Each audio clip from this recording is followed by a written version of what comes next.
हाहाकार, जय श्री राम, जय श्री राम, जय श्री राम, एक ही नारा कि अयोध्या में परिंदा पर नहीं मारेगा कार सेवा कौन करेगा।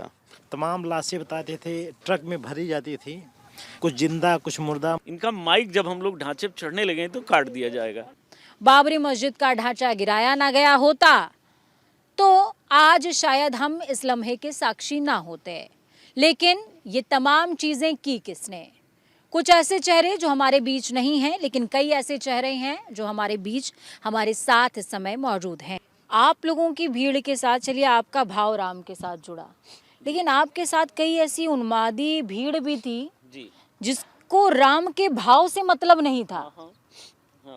जिसको उन्माद से मतलब था। ऐसे लोग थे, राम से मतलब नहीं था। बिल्कुल। हाँ, ऐसे भी लोग थे जिनका उद्देश्य उदंडता वितंडा खड़ा करना और आंदोलन को बदनाम करना, ऐसे लोग थे, उनकी भी संख्या थी। लेकिन हमारी उस 5000 की टीम में कोई ऐसा व्यक्ति घुसने नहीं पाया था। और उनका उद्देश्य था, जो आगे चल रहे थे तलवारधारी, उनका उद्देश्य था कि एक तो बाहरी आदमी इस भीड़ में हमारे साथ ना आए, दूसरे तलवार से लोगों को डराएंगे, किसी को मारना पीटना नहीं था। त्रिशूल से वो कैमरे जो हिंदू आंदोलन को बदनाम करते थे, वो उस दौर के कुछ मीडिया के लोग थे जो हिंदू उग्रवादी, हिंदू चरमपंथी, हिंदू गर्मपंथी आदि आदि बोलते थे। तो उनके कैमरे को पहले समझाना था, नहीं मानते तो कैमरे को शांत कर देना है, कैमरा शांत कर देना, फिर भी न माने तो उन्हें भी शांत कर देना है। ये सब योजना थी। वो मतलब आप कह रहे हैं कम बोला जाए ज़्यादा समझा जाए। हाँ, समझा जाए, ज़्यादा समझा जाए। तो और सबके कमर में फेंटा बंधा था, मफलर का या गमछे का, बेल्ट जैसा। ये भी मनाही थी, कोई कुर्ता धोती नहीं पहनेगा, कुर्ता पजामा नहीं पहनेगा, सब पैंट शर्ट और किरमिच का जूता पहन के आएंगे, केवल महिलाओं को छोड़कर। महिलाओं को ऊपर भी नहीं जाना था, चढ़ना पुरुष को था। तो उसमें ये तय था कि इतने लोग चलेंगे और 17 टीमें बनाई गई थी। 17 कोण आज भी अयोध्या के हैं राम जन्मभूमि की तरफ। तो 17 कोण में अलग अलग सबको नेतृत्व मिला था। महिलाओं के जिम्मे रस्सा पहुंचाने का था, और रस्सा ढांचे पर फेंकने का जो जिम्मा था उसमें आदरणीय रविशंकर पांडे जी, एक दुर्गा पहलवान जी थे, भीष्म पितामह त्रिपाठी जी थे, एक ओम प्रकाश यादव। ज़्यादातर लोग दुनिया में नहीं रह गए। मतलब रविशंकर जी के पास बहुत बड़ी जिम्मेदारी थी। बहुत ताकतवर व्यक्ति थे, अपनी युवावस्था में बड़ी ताकत थी आपके पास। तो इन्होंने, जब हम लोग वहाँ, कुछ संघ के लोग थे, कुछ अयोध्या के नागा साधु लोग थे, उन लोगों ने तलवार दिखा दिया गए अंदर नहीं जाने का। अच्छा, हम लोगों ने तय कर रखा था कि जय श्री राम का नारा नहीं लगाएंगे। सारे के सारे लोग हर हर महादेव। दुर्गा दुबे जो थे वो बड़ी ताकत वाले व्यक्ति थे, पहलवान जी। उनकी आवाज़ 1 किलोमीटर से ज़्यादा दूर तक जाती थी, तो उनके जिम्मे था नारा लगाएंगे हर हर महादेव। तो सब गूंजने लगेगा। 5 लोगों को लगाया था, बगल के जनौरा के ठाकुर लोग थे, वो 5 लोगों की जिम्मेदारी थी कि आप उनको लोहे का वो कैंचा दिया गया था कि ये जो भाषणवीर लोग हैं, भाषणबाजी करेंगे राम कथा कुंज से, इनका माइक जब हम लोग ढांचे पर चढ़ने लगे तो काट दिया जाएगा। हालांकि उन्होंने देर में काटा, जब हम लोग ढांचे पर चढ़ गए देर हो गई। वो कांटा बनाया गया था लोहे का, जिसमें रस्सा बांधा गया था और फेंकना था ढांचे पर। तो ढांचे पर गुंबद पर राड बना था तीनों पर, तो उसमें, हाँ, उसी में फंस जाता था। बगल में नीम का पेड़ था, एक मोटी दीवार थी, कुछ लोग उससे सब चढ़ते चले गए। और ये 3.5-4 घंटे में सब काम हो गया। मैं लगभग 3:30-4 बजे के आसपास मैं गुंबद के नीचे आ गया। दूसरे गुंबद के नीचे से मैं गिर गया, गुंबद मेरे ऊपर, मैं नीचे, मैं बीच में फंस गया। अब कैसे फंसा, क्या हुआ, 17 हड्डियां टूट गई, बेहोश हो गया। 22 दिन गोलियां भी आपने खाई, हड्डियां भी आपने तोड़वाई। जी, उसके 2 साल पहले 4 गोलियां भी लगी थी। तो अब ये लोग सब, पहले तय था कि हम लोग मिलेंगे कहाँ तोड़ने के बाद। तो तोड़ने के बाद सब लोग 5 बजे इकट्ठा हुए। जिस जगह इकट्ठे हुए वहाँ हुआ कि अभी तो संतोष दुबे गायब हैं, है ही नहीं है, मुखिया ही गायब है। तो मुखिया की तलाश में लोग फिर घबराए, भागे। वो तलवारें चमकाते हुए सब लोग वहाँ पहुँचे। तो गुंबद का जो अवशेष भाग था उसमें से मेरा ये जूता दिखाई पड़ रहा था। तो लोगों ने कहा, किसी ने कहा होगा, तो मुझे तो चेतन अवस्था में मेरे था ही नहीं, तो मुझे क्या मालूम। तो जूते के आधार पर उसको पलटा गया और मुझे निकाला गया, लेकिन मुझे होश आवाज़ नहीं था। तो लोगों ने कहा ये तो मर चुके हैं, लेकिन बहुत सारे लोग, हमारे साथियों ने कहा नहीं, मरने वाले नहीं हैं। अब जब ढांचा टूट गया है तो मंदिर बिना बने मरेंगे नहीं। आपस में ये भी चर्चाएं चली होंगी, लोग बाद में सब बताते रहे। मुझको हॉस्पिटल लाए, श्री राम चिकित्सालय ले गए, यहाँ कहा इनको कुछ है नहीं, ले जाइए, मर चुके हैं। फिर जिला चिकित्सालय ले गए, वहाँ भी कहा कि कुछ है नहीं शरीर में। लेकिन वहाँ श्रीमान विष्णु प्रसाद गुप्ता जी CMS थे, मुझे पुत्रवत मानते थे। उन्होंने कहा ये लड़का मर नहीं सकता है बिना मंदिर बनाए। मुझे मेरे गुरु जी ने बताया था, ब्रह्मचारी जी ने, कि इसके हाथ की रेखाएं 114 साल की हैं। उन्होंने कहा कि तू बेटा जब तक राम मंदिर नहीं बनेगा और भी तमाम बहुत काम करोगे, 100 साल से पहले तुझे मरना नहीं, तुम निश्चिंत रहो। चोट आएगी, आघात लगेगा, पीड़ा होगी, दंश मिलेगा, सब होगा, पर मरोगे नहीं। तो वो बातें चरितार्थ हुई। फिर यहाँ से मुझे लखनऊ रेफ़र कर दिया गया, शायद मेडिकल कॉलेज, मैं श्योर नहीं हूँ, मुझे पता नहीं कौन ले गया, किसने क्या किया। फिर वहाँ मैं 22 दिन कोमा में रहा। 22 दिन बाद मैं वहाँ जब होश आई मुझे, तो अस्पताल के लोगों ने बड़ा समर्थन किया। CBI ने केस हैंडओवर कर लिया था। CBI मुझे तलाश रही थी, तो मुझे ले करके वहाँ के स्टाफ ने, मुझे लगता है कि 1-2 दिन और रोका होगा। मैं जब एकदम ठीक महसूस होने लगा तो मुझे एम्बुलेंस से, वो फैजाबाद जनपद तब ये कहलाता था, इस जनपद की सीमा के पास एक गांव है तासीपुर, तो एक अजय त्यागी इस पूरे मामले में शामिल थे। तो उनका घर नदी के किनारे ही वो गांव है, टोल प्लाजा है वहीं। तो मैंने उन लोगों से कहा मुझे यहीं ले चलिए। तो लेकिन जब गांव के अंदर मैं प्रवेश कर रहा था तो वहाँ बहुत पुलिस वाले दिख गए। तो मैंने कहा मोड़ लीजिए। मुझे मालूम नहीं था कि अजय त्यागी के पिताजी भी पुलिस में थे, उनका भाई भी पुलिस में था। तो वहाँ से लेकर आए, डॉक्टर नरेंद्र तिवारी थे, बाईपास पर उनका घर था। उनके यहाँ गए तो लोग सबको मालूम था मर चुके हैं, क्योंकि अखबारों ने भी कुछ ऐसा लिख दिया था। और जब मुझे उतारा गया तो चल मैं नहीं पा रहा था, तो किसी तरह से मुझे उनके घर में पहुंचाया गया। तो उनके पूरे परिवार में लोग खुश हो गए कि चलो बालक जीवित है। और बड़ा दवा इलाज नरेंद्र भैया ने हमारा किया। लगभग 3 महीने में उनके घर रहा। फिर तासीपुर गांव आया फिर से। बाबरी मस्जिद का ढांचा गिर गया और आज आप मंदिर बनते हुए देख भी रहे हैं। रविशंकर जी, जिस दौरान गोली लगी संतोष जी को, हालांकि स्वस्थ बैठे हैं हमारे बगल में और कहानी हमें बयां कर रहे हैं, आप भी हैं, जिस दौरान गोली लगी, क्या लगा कि अब शायद आंदोलन उतना तेजी से आगे बढ़ नहीं पाएगा? जब गोली लगी उनको तो अब ये हुआ कि अब आंदोलन और तेजी से बढ़ेगा, क्योंकि मरने वाले थे नहीं। और इनको बचाया गया, किसी तरह से ले जाया गया। हमको भी, मेरे भी कंधे को तोड़ा गया बट से, लेकिन फिर भी इनको जो हमें ले गया। और उसके बाद तो फिर जो है आंदोलन को तो धीमा होने का प्रश्न ही नहीं था। और हम लोग तो बिल्कुल उसके लिए जीने और मरने तक को तैयार थे। संकल्प था आंदोलन और तेज होगा, धीमा नहीं होगा। और वही हुआ भी, ये जीवित रहे और उसके बाद फिर आंदोलन और तेजी से बढ़ा। आज हम अयोध्या की बात करते हैं। अयोध्या को बहुत आध्यात्मिक शांति की नगरी के तौर पर जाना जा रहा है, समझा भी जा रहा है। लेकिन मैं जब आप लोगों से बात कर रही हूँ तो मुझे शांति से ज़्यादा ये क्रांति की धरती ज़्यादा लगती है। असल में यही सब कारण है कि उस समय तत्कालीन सरकार, 90 की बात बता रहा हूँ,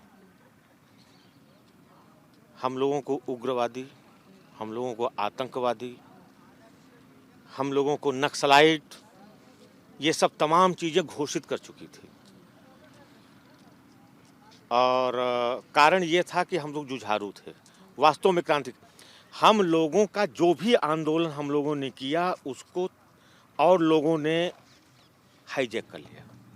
सच्चाई में आपको बताऊं, अब मैं आपके चैनल के माध्यम से ये कहना चाहता हूं कि हम लोगों द्वारा किया गया आंदोलन उस समय तो चलो ठीक था, लेकिन बाद में जो है उसको जो है अपने लाभ के लिए तत्कालीन जो सरकार भी है, जो भी सरकार है, उसको हाईजैक कर लिया गया।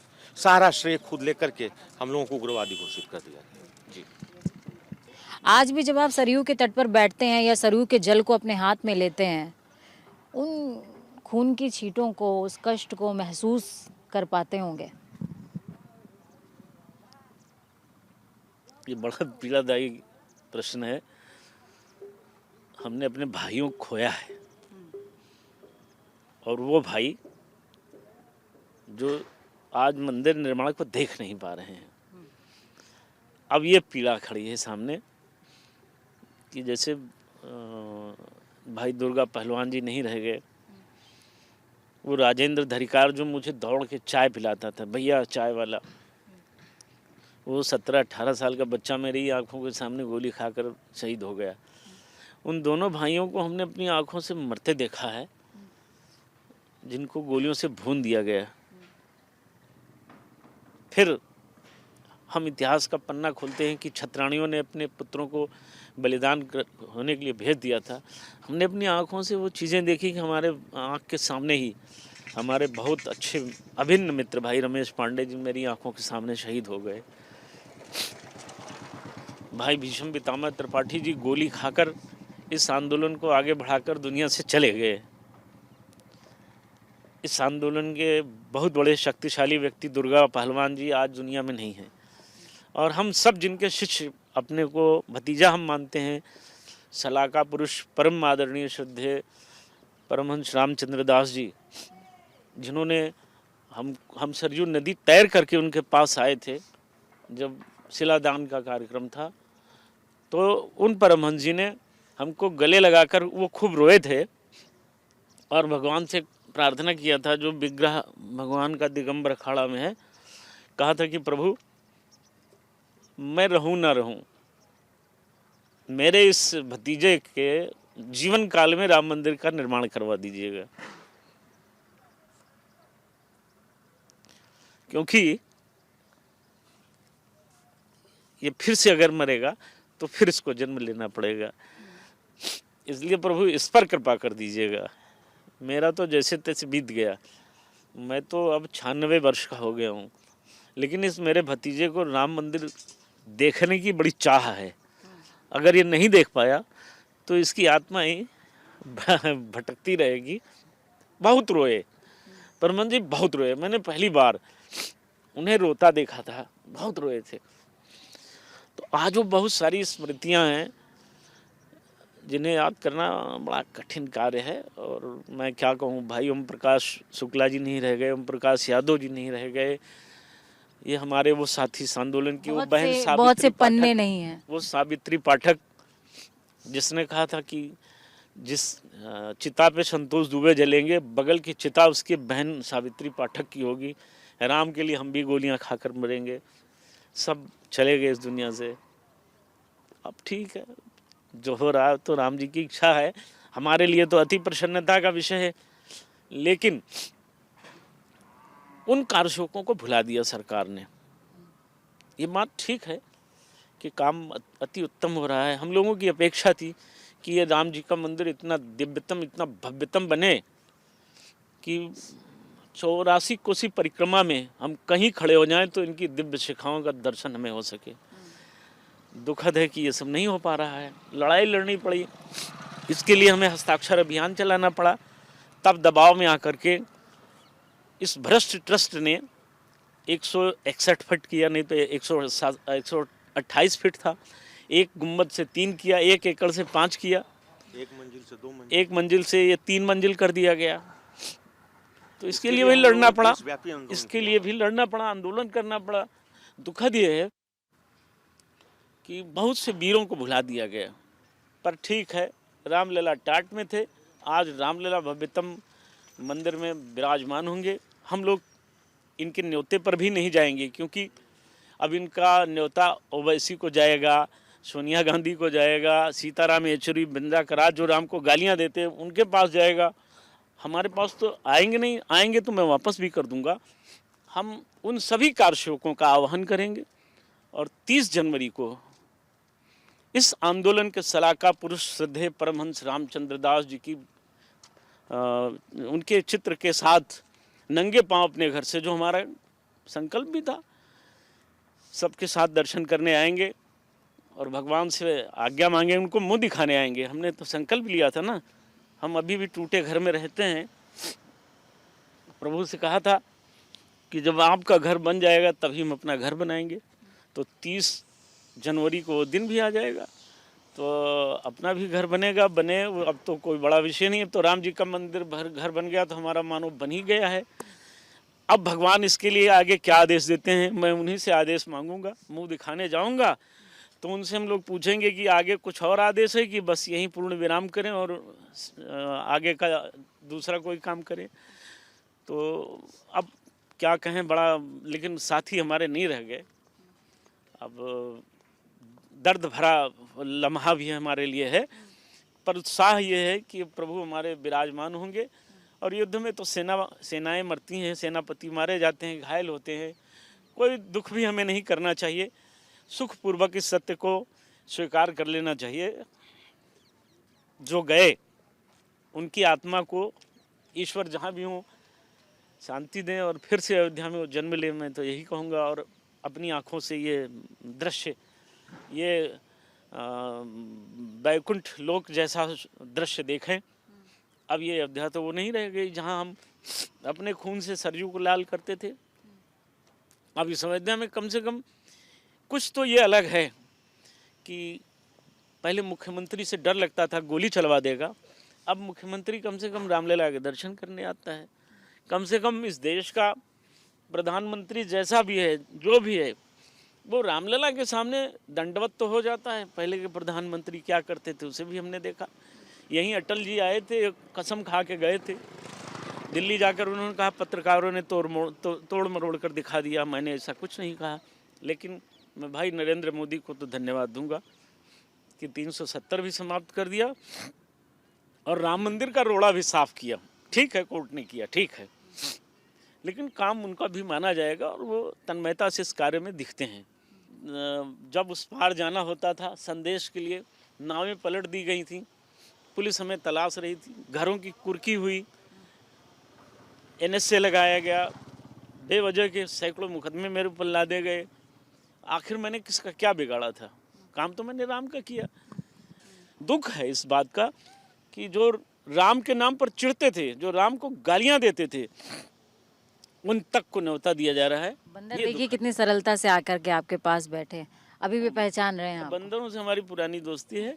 इस आंदोलन में बंदरों ने बहुत काम किया है। कई बार डायनामाइट से उड़ाने की कोशिश की गई है, तो इन्हें बंदरों ने ही उनको रिफ्यूज़ कर दिया है। तो ये बंदर तो अयोध्या के मित्र भी हैं और बाकी अपना पेट भरने के लिए तो मानव मात्र के शत्रु भी हो ही जाते हैं। पर आज जो हो रहा है वो स्वागत योग्य है। बस इतना ही कहता हूँ। हम अपने सभी साथियों को श्रद्धांजलि देता हूँ सरयू तट पर बैठकर, जो आज इस आंदोलन के भागीदार अब इस सुंदर छटा और प्रभा को देखने के लिए तरसते रहे। अब नहीं देख पाएंगे, लेकिन मंदिर भव्य बन रहा है, उनकी आत्मा को निश्चय ही शांति मिलेगी, निश्चित रूप से मिलेगी। तो ये वो तमाम कहानियां हैं जो बदलती हुई अयोध्या के साथ आपको पता होनी चाहिए। अयोध्या भव्यतम हो रही है, दिव्यतम हो रही है। अयोध्या की सड़कों पर रामायण के वो तमाम अध्याय उकेरे जा रहे हैं जो शायद युगों युगों से आप देख भी रहे हैं, सुन भी रहे हैं और आगे आपके बच्चे भी देखेंगे और सुनेंगे। लेकिन ये वो अध्याय हैं जो आपको अपने बच्चों को सुनाने चाहिए, जो आपको पता होने चाहिए, क्योंकि आप जब बदलती हुई अयोध्या में आए तो इनके रक्त को याद रखें, इनकी मेहनत को याद रखें, इनके सामर्थ्य और इनके जज्बे को याद रखें। कैमरा पर्सन भूषण के साथ मैं पूजा मोहन पांडे, न्यूज़ इंडिया, अयोध्या।